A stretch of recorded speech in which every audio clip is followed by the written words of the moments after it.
Debris from the Oceangate Titan submersible has been found about 1,600 feet off the bow of the Titanic. The catastrophic implosion and loss of life of the 5 crew members on board cannot be overstated. But let's take a look at the trauma that affects the surviving families and the search and rescue workers who were there hoping for a different outcome.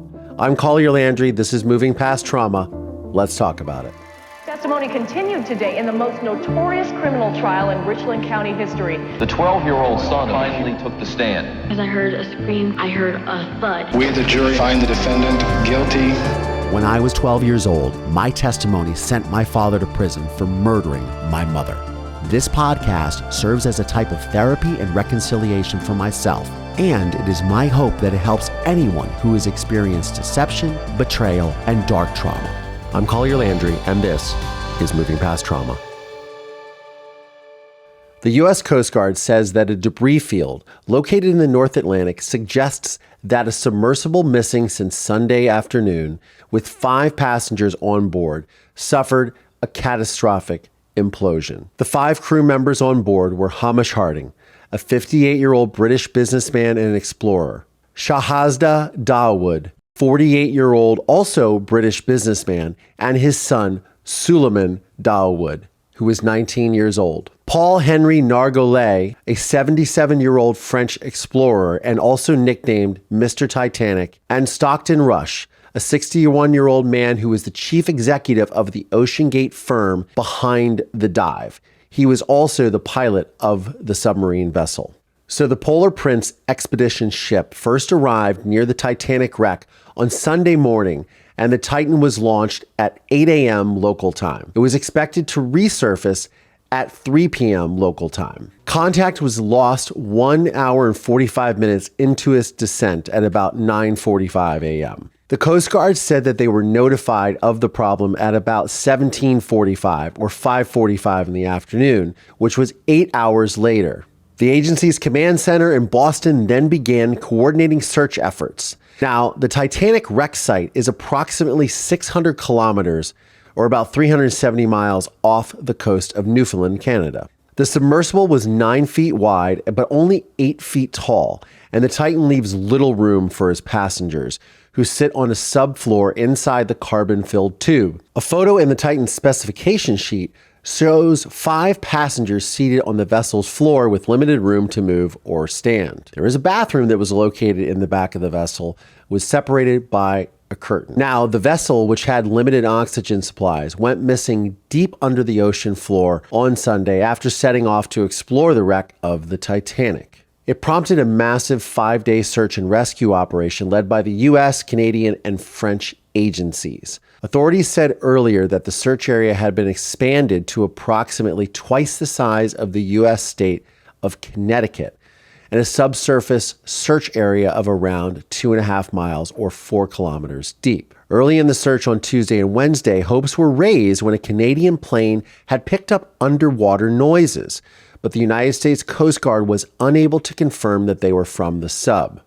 And a robotic diving vehicle deployed from a Canadian ship is the one that discovered the debris field early Thursday morning. U.S. Coast Guard Rear Admiral John Mauger told reporters on Thursday evening that the Coast Guard had located 5 major pieces of the Titan amid debris around the Titanic site, which it said was, quote, consistent with catastrophic loss of the pressure chamber. The agency offered its condolences to the families of the victims and said it could not confirm if their bodies would ever be recovered. The search is being wound down over the next 24 hours, although remotely operated vehicles, or ROVs, will remain on site. Oceangate, the company that operates the tours, released a statement saying that it believed all 5 passengers on board, quote, have sadly been lost. In a statement, they said, "Our hearts are with these 5 souls and every member of their families during this tragic time. We grieve the loss of life and the joy that they brought to everyone they knew." Now, the search has been being carried out for the last 5 days since they all went missing, and the trauma that the families are now having to deal with in losing their loved ones and their explorers is really hard to fathom for most people. But I also want to talk a little bit about the trauma that all of the search and rescue workers who have been involved in this. And if you look at the maps or the analysis of the area that they're searching, again, twice the size of the state of Connecticut, 2.5 miles deep in water. It is a substantial size in the middle of the North Atlantic that these people have been trying so desperately to recover this sub and save these people's lives. And you also have the families who are running scenarios in their head, probably having warned their loved ones to not go on this trip.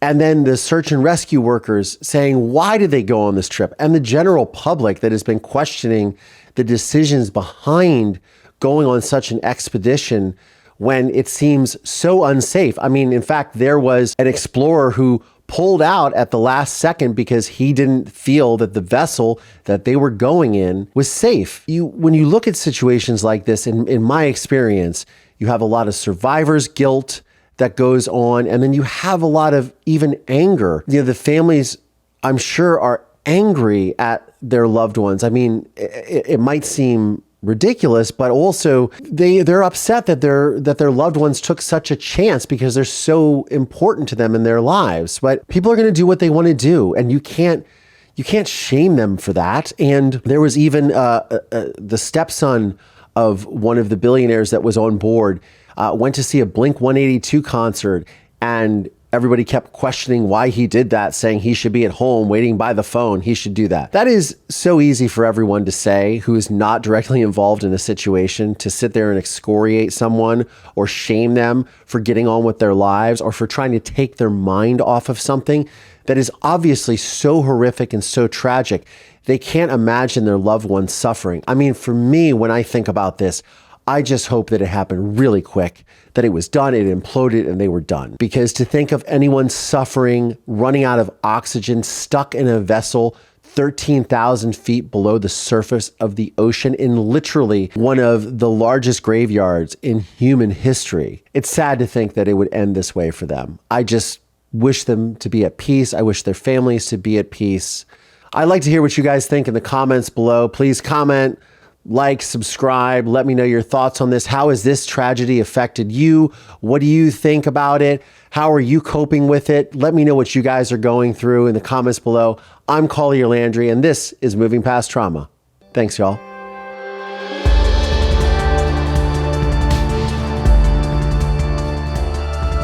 This podcast is made possible by support from listeners just like you. For exclusive content around this podcast, please consider supporting me via Patreon by going to collierlandry.com/support. Please subscribe via Apple Podcasts or wherever you get your podcasts from, and please leave us a 5-star review. If you want to see video episodes of this podcast, please check out my YouTube channel at youtube.com/collierlandry. You can find links to additional resources in the show notes of today's episode. This podcast is a production of Don't Touch My Radio. Copyright Collier Landry.